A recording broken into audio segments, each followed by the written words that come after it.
4 letters, 1 word. Yeet.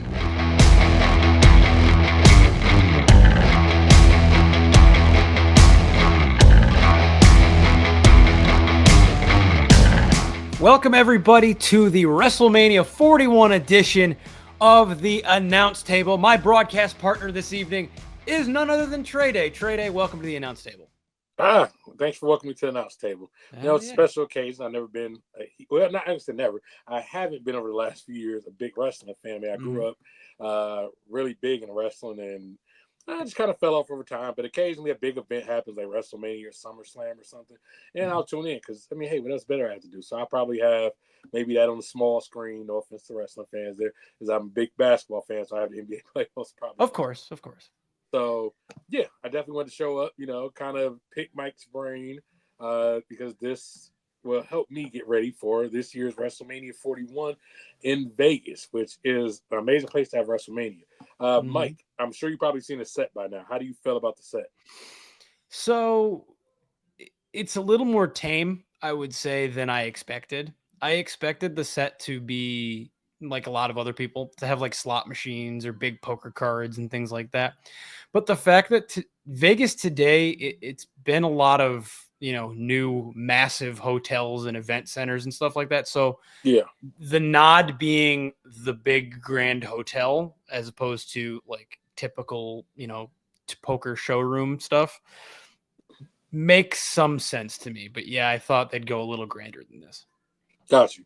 I kind of liked it. I mean, it was bright. It's very bright, I would say, but I think it's going to look really good on the high definition TV, especially for some of these intros. So, like I said, I liked it. I mean, I get what you mean. They could have probably integrated a little more, like you said, like poker signs or dice or something like that. Yeah. But anyways, night one. A lot of big matches are going to happen on night one. One of the big matches we have the triple threat match. It is Seth Rollins versus Roman Reigns versus CM Punk. One of the rumors that I've been seeing is that Living Color, who performed CM Punk's intro Code of Personality, might actually bring him out. Do you think that's going to actually happen? Yeah, every year they do. Usually at least one, if not like a couple people, get their bands if they have like a band that does their theme. Like last year for Rhea Ripley, it was Motionless in White. They do her theme, so they played her out. I've heard since he was confirmed for WrestleMania that he'd be doing something, that they were going to end up playing his entrance. So yeah, I have no doubt that they're going to end up playing him out. Okay, so how's this match work out? Yeah, so this is an interesting one, and it's taken me a while that I've kind of gone back and forth because any one of them can really like be justified with the win. So yeah, I'm wearing my head of the table Roman Reigns shirt. However, I think you're not your tribal chief. Yep. I will acknowledge my tribal chief, but I think because it is CM Punk's first ever WrestleMania main event, and this was people that know Punk's history, it was a big hang up when he left in 2014. I think they're going to give the win to Punk here. And specifically, I think they're going to give Punk the pin over Rollins. It saves Reigns. He didn't technically take the loss, so you can save Reigns. It fuels the Punk-Rollins feud, which is probably, as far as a one-on-one feud coming out of this, probably the more long-term play. I think it's, Roman versus Punk is kind of like a Paul Heyman thing. We'll see how that kind of works out. Do you think Heyman gets involved? Like, yeah, I think Heyman flips and ends up trying to help Roman out. Yeah, there is a path. There is a path in the multiverse of this match that has Heyman screwing Punk and helping Roman win. In which case, I think that's how Roman wins if he wins, is that Heyman helps him win. Otherwise, I think it's Punk pinning Rollins. There's another path, which is interesting, that could involve Brock Lesnar showing up. Because before helping Punk, before helping Roman, Heyman was Brock's advocate. He would speak for him because Brock is notoriously not great on the mic. So he would speak for Brock. They've talked that Brock might be ready to come back now with all the stuff with Vince kind of dying down, I guess, a little bit for Brock. We'll see if he shows up. But if he shows up, I'll say this. If Brock shows up at WrestleMania 41, it's in this match. Got you. I've seen a couple Lesnar rumors, but I've seen other things saying that he still is pretty much saying, no, I'm good. I'm just chilling. So, Yeah. I mean, it'd be interesting to see if that actually ends up happening or not. Okay. Next one we're looking at. There's World Heavyweight Championship. We have Gunther, who's our reigning champ, versus Jey Uso. How does this play out? 4 letters, 1 word. Yeet. So you have to give it to Jey Uso, to be honest, because he's like Daniel Bryan back in WrestleMania 30, where somebody's just too, like, the fans are too much behind them. They're too hot to not give them the belt. Gunther, great world champion. He's going to be world champion again, whether it's the heavyweight or the WWE title over on SmackDown. He'll have multiple reigns with this. He's been a pretty good reign with it, but it's time to give it to Jey Uso because right now his popularity is just, undeniable. Question for you, because we were supposed to originally had a Kevin Owens versus Randy Orton matchup. And of course, as we all know, Kevin has some sort of neck injury, so he's not going to be involved. Are they going to find a way to involve Randy, or is he just going to be completely out of this WrestleMania? Yeah, so from what I've heard, and it's probably what they're going to do, one of the nights, not sure which one, they'll have Randy kind of go to the ring, and he'll probably do like an open challenge type of thing where he'll get on the mic and be like, no, because, and he'll talk shit about Kevin, because that feud will pick back up most likely when Kevin's back, whenever that is, which hopefully soon. Kevin, makes sense. Kevin, get well soon. It's a very serious neck injury. This is real life. Yeah, this is real. So he'll probably do an open challenge, and someone will go to the ring. Right now, the favorite pick is Nick Aldis, who's the SmackDown GM. They've been feuding a lot, and he's a former wrestler that's should still be TNA, right. Yeah.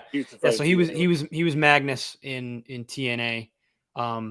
Nick Aldis in NWA. He was NWA World Champion. So it may be him. It might be Solo Sikoa. They've been kind of, beefing a little bit. It might be, I don't know. It could be could be Rusev or Aleister Black. Both of them have apparently re-signed with WWE from when they were with AEW.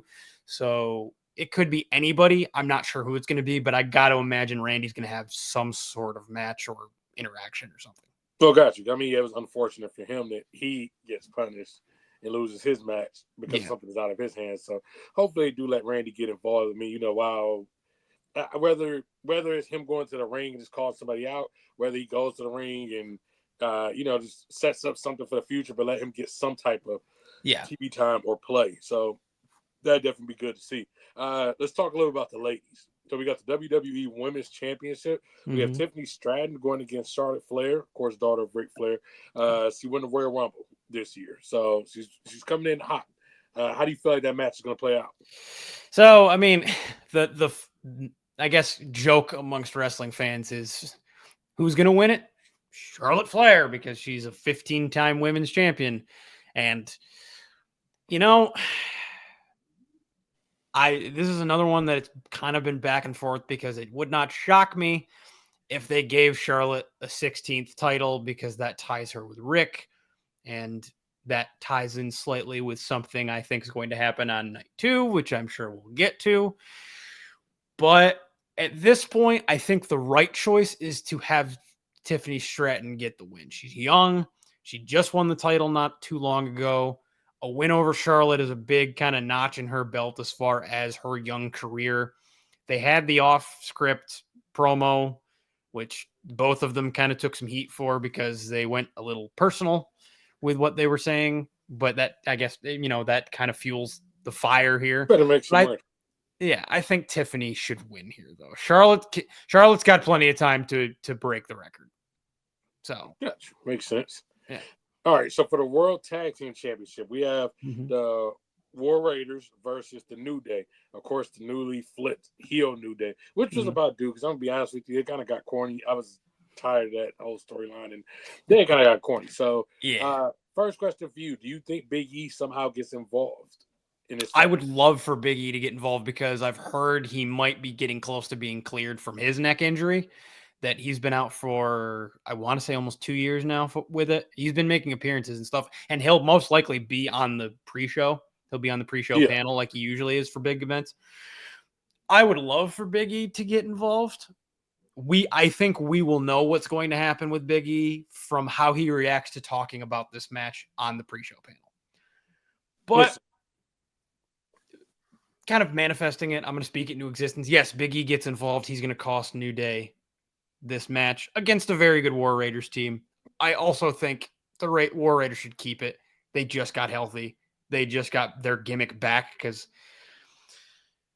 they were the Viking experience, and then they were the Viking Raiders, and it was like a watered down version under Vince and Hunter's. Now that they're healthy, Hunter's giving them back the War Raiders because they had, for context, Trey, they were the War Raiders in NXT. They lost War Raiders name because Vince didn't like putting the word war on TV because he was afraid sponsors would go away. So they lost the War Raiders name. So that's what scared him about sponsors, not all the other allegations. Gotcha. Well, I mean, yeah, I don't think he's that's a whole thing. That's a whole different thing. Yeah, but yeah, so they got the War Raiders back. And more positive things, speaking of Vince McMahon's son-in-law, Triple H, is being inducted into the Wrestling Hall of Fame as an individual this weekend, which is kind of dope. So it's going to be dope to see that happen. I mean, of course, he was already in 2019 with DX, but to see him and knowing what he's meant to World Wrestling Entertainment over the years, I'm going to assume, I mean, Shane hasn't really been doing anything. Linda, of course, is, working at the White House. So I'm guessing we'll probably get a Stephanie McMahon appearance for something to do with that. So we may get a McMahon to maybe appear since it is her husband, I would assume. I would assume that Stephanie's going to be there. She's probably going to speak at some point. I think it's Taker and Shawn, I think, are putting him in, which makes sense. But I got to imagine Steph's going to be in the ring with him or at the podium. I don't know if they're doing it in a ring this year. I haven't seen yet, but yeah, I got to imagine she's going to be there. Gotcha. Yeah. Because I was thinking, I said, geez, it's kind of crazy because you have WrestleMania and no McMahons are involved. It's just always going to feel weird, but I guess that's the way to get a McMahon involved. Okay, so moving on. We have the United States Championship. We have LA Knight versus Jacob Fatu. Knight. Yeah. This is interesting because LA Knight was super popular and then he kind of lost a little bit of popularity. Jacob Fatu has been one of the biggest free agent signings they've had in this past calendar year, I guess you could say, this past season. Yeah. Because, they go WrestleMania to WrestleMania essentially is the season. Yeah, you know what? I'm going to go out on a limb slightly and say that I think Jacob Fatu is going to win this. I think they're ready to give him a belt. And LA Knight, he's not as popular as he used to be. Sucks because he's really good and he's getting older. So I don't know how much push he's got left behind him. But Fatu's a torch, wouldn't it be? I mean, Fatu being one of the younger risers. I guess, but the thing is like LA Knight isn't. I wouldn't say he's established enough in the company to pass the torch in the sense. Okay. I think if anybody's going to pass the torch to Jacob Fatu, it might be Roman someday, but we'll see. But yeah, I think they're going to give Fatu a belt because they've been pushing him as a single and pushing him away from solo. So a natural thing would end up being a Jacob Fatu Solo Sikoa feud for the belt. Okay, yeah, makes sense. Okay, so we have Rey Mysterio going against El Grande Americano. Yeah. Question for you. I know everybody says Chad Gable. What if it isn't Chad Gable?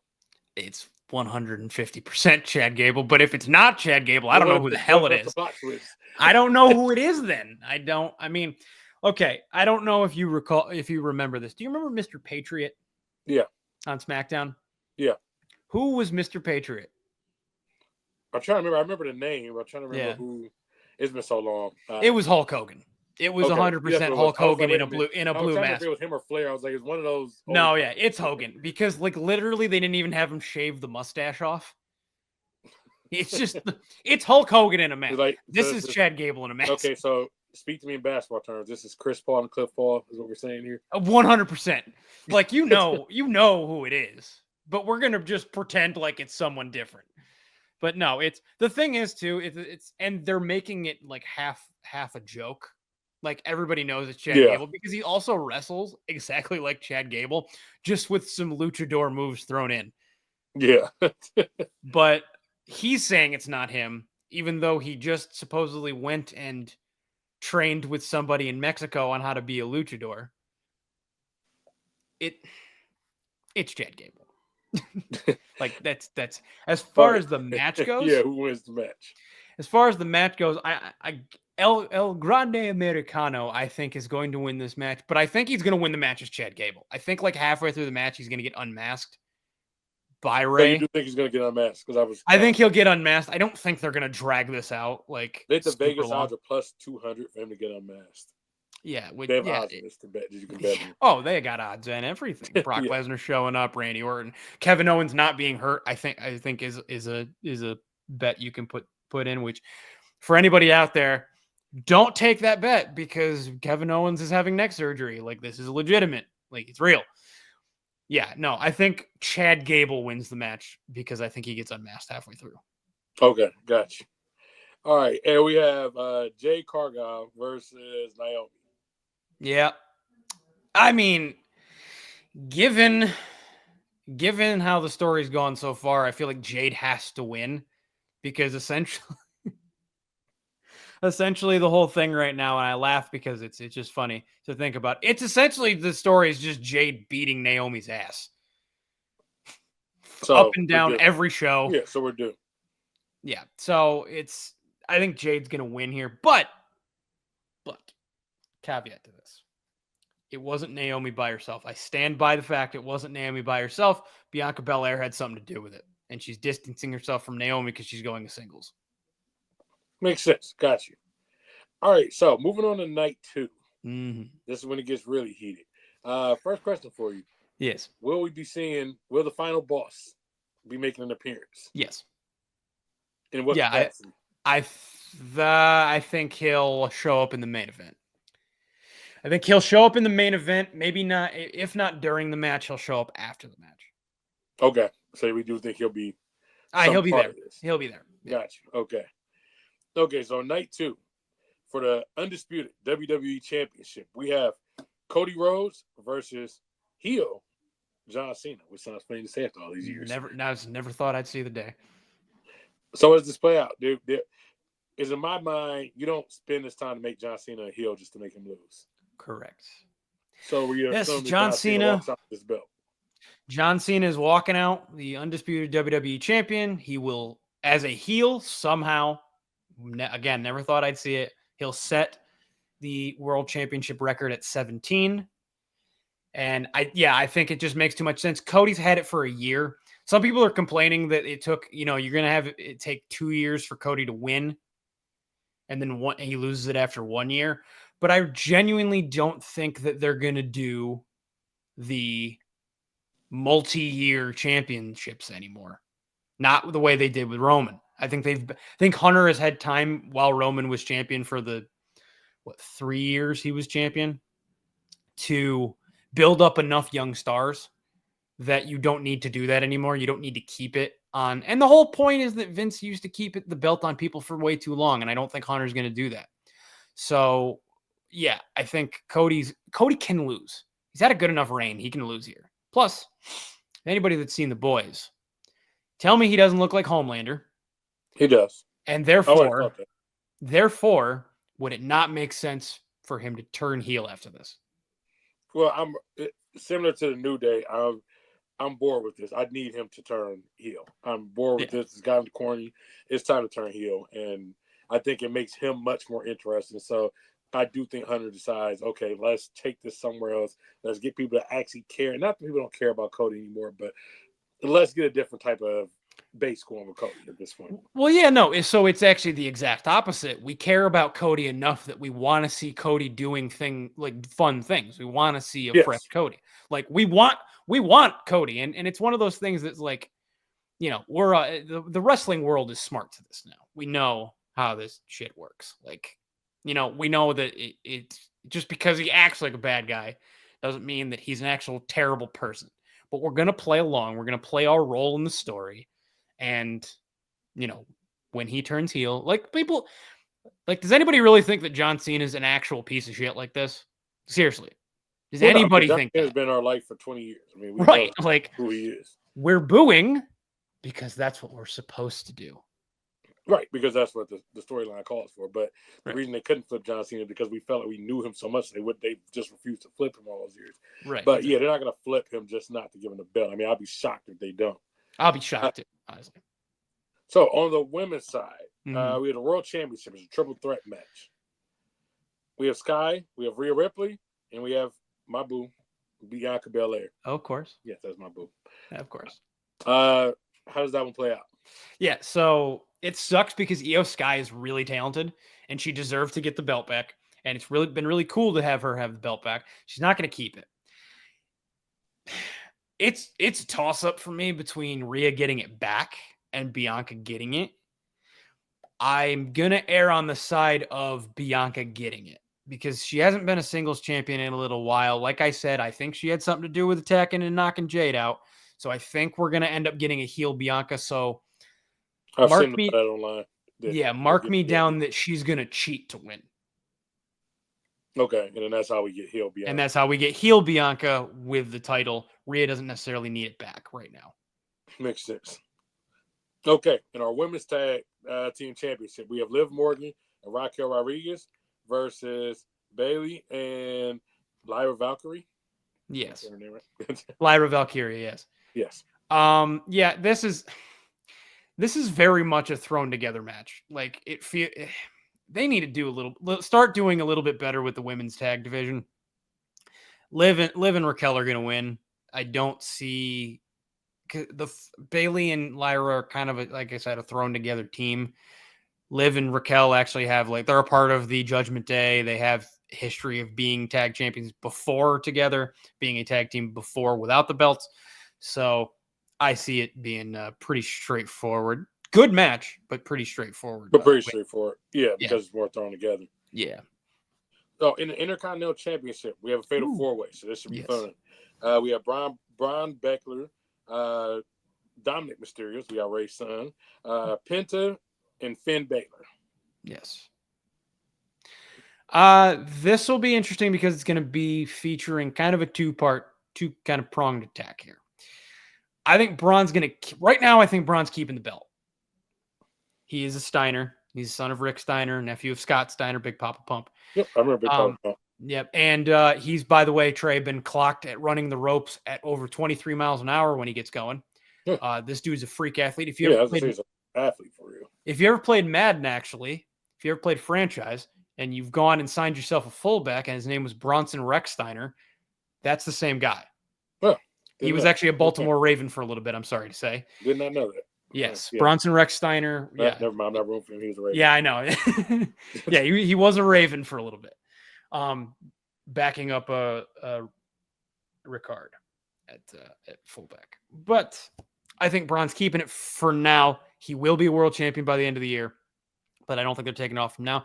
But what it will also feature, this match, I think, will feature the beginnings of the end of the Judgment Day as we know it today. Because what happens when two tag partners fight in the same match for a title? There tends to be a little bit of tension. And I think, like you've said with the New Day and Cody, it's gotten a little old. Yeah. Changed up some members a little bit here and there, but it's gotten a little old. So yeah, so it's time to split them up. Time to split them up, or at least change the dynamic. Who's going to leave? Probably Finn, because you can turn Finn face pretty easily. He was a lovable character before. I am a big fan of Finn Balor. And Dom is Liv Morgan's boyfriend, even though we know he's married off screen. So it's not really, but they make out on it's wrestling. It's pro wrestling. But it makes more sense for Dom to stay in the Judgment Day if you're going to keep them together. So Finn could probably end up leaving them. Question for you, because you mentioned throwbacks. You mentioned Big Papa Pump and them. Yeah, back in the day, of course, we had Stone Cold Steve Austin. There's rumors that this is pretty much it. He's retiring. What capacity do we get Stone Cold? If we do get Stone Cold, who gets Thunder? Everybody. No, it's I hope this isn't it. I want to see him in one more match, honestly, and I don't think they're gonna fit him unless that's Randy's opponent. Unless Randy retires Stone Cold, which would be interesting. That could be interesting. Yeah. Rattlesnake versus okay, I'm starting to talk myself into this. Rattlesnake versus the Viper. Randy Orton being a historic third generation wrestler, retiring Stone Cold. This could work out. So if he's got a match, it's probably the one with Randy. But if not, he'll probably come out on his ATV and, he'll drink some beers and he'll probably stun. You know what? Usually he stuns like the annoying heels. So probably Austin Theory and Grayson Waller. Okay. I can Make see sure we lock that in. Yeah. I saw a lot of betting odds out there on that one. Okay. So we have, and this will be really interesting, we have the Sin City Street Fight with Damian Priest versus Drew McIntyre. One of the odds I saw online is, will there be a glass bottle used during this fight? Oh, easily. Absolutely. It's Vegas. The amount of drinking that's done in Las Vegas, somebody's got to have a bottle somewhere that's going to get broken over their head. And what type of liquor bottle will be broken? Ooh. I'm trying to remember who their official sponsor is. Good advertising, right? Jim Beam. I think it's Jim Beam bottle, which will get a free Jim Beam and get a nice little advertising push there. Yep. So how does the fight actually play out? So if I were to book it, if I were to put it together, they would just beat the holy hell out of each other and no one would win. It would be a no contest, and they knock each other out. Maybe with dual Jim Beam bottles to the head, just at the same time. At the same time, grab one in. Yeah. But being that there's probably going to be a winner, they like Drew more. Even though I really want Priest to win, I'll say Drew wins because they're more behind Drew, I think, than Priest right now, which sucks because Priest was a good heavyweight champion when he got it. Now, there's been a lot of rumors about the whole AEW merger. We've seen Khan go on a few shows and all that. Yeah. Is there a chance that we start to see something, a couple AEW characters show up, we start to see something going towards that way? No. Or it's all just fluff and rumors? This is all just fluff and rumor because they think it's going to happen at some point, and it will. It'll happen at some point. I mean, other corporations are swallowing. Yeah, this always happens. WWE always does this. For context, for you to kind of understand where I think we're at right now, we are in 1997 or 98 Monday Night Wars versus WCW. So this is the W. So this is WCW again. Bischoff versus McMahon. Yes, exactly. Wars at this point. Except for it's Hunter versus Tony instead. Except versus. But we're a few years. I still think we're like 3, because like that merger happened in like 2001, 2002-ish. Yeah, 97 was when Nitro was actually beating Raw for a minute there. Yeah, so if that's the case, we're in 99.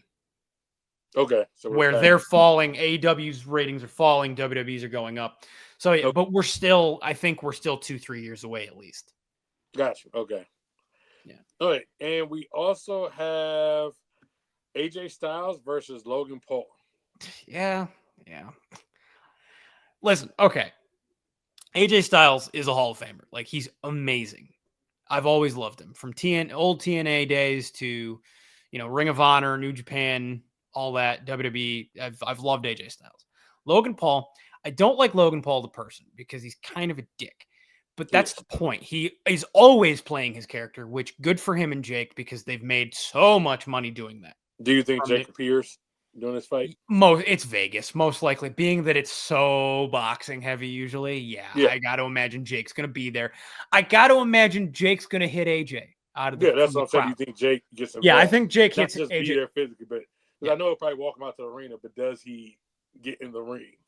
Yeah, most likely Logan's going to have a boxing-esque walkout with Jake there. He'll probably hit AJ at some point, which is why I think Logan will win, because I think probably Jake will knock AJ out. Him out or something. Plus, the whole thing with Logan is that he's got the mean right hand because he's got titanium in his hand from when he broke it.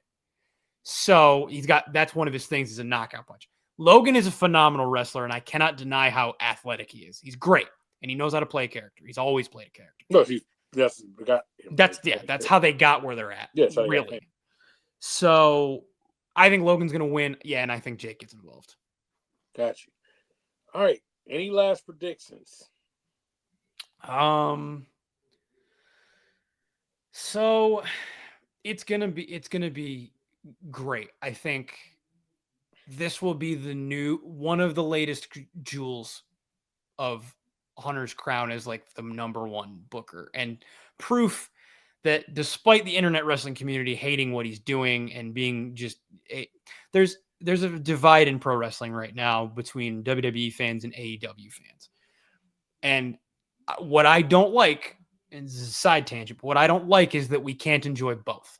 It's like I said, back in WWE, WCW, you were a WWE fan or you were a WCW fan. No, you're a wrestling fan. You just enjoy good wrestling. And frankly, I'm sorry, AEW's not putting on good wrestling right now. And that's the problem. They could if they got someone that legitimately knew how to book, but Tony doesn't know how to book. Yeah.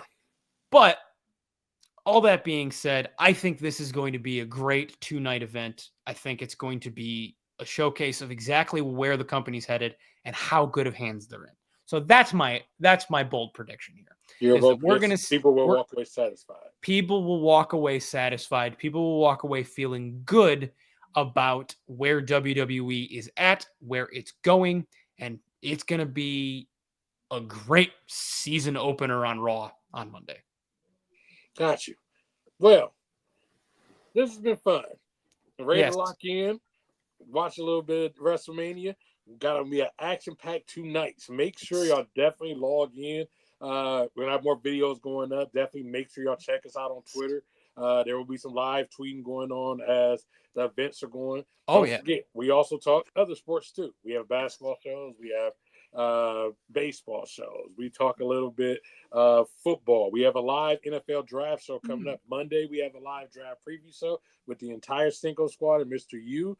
And on Draxel Draft Day, we will be live for the entire first round of the NFL. You folks are NFL fans, so definitely make sure y'all check us out on here, but make sure you check out the regular Cinco squad as well. Like I said, definitely comment to us. We do talk back. We love to engage with fans. All of our socials, Cinco Squad Pod 05. Cinco Squad out.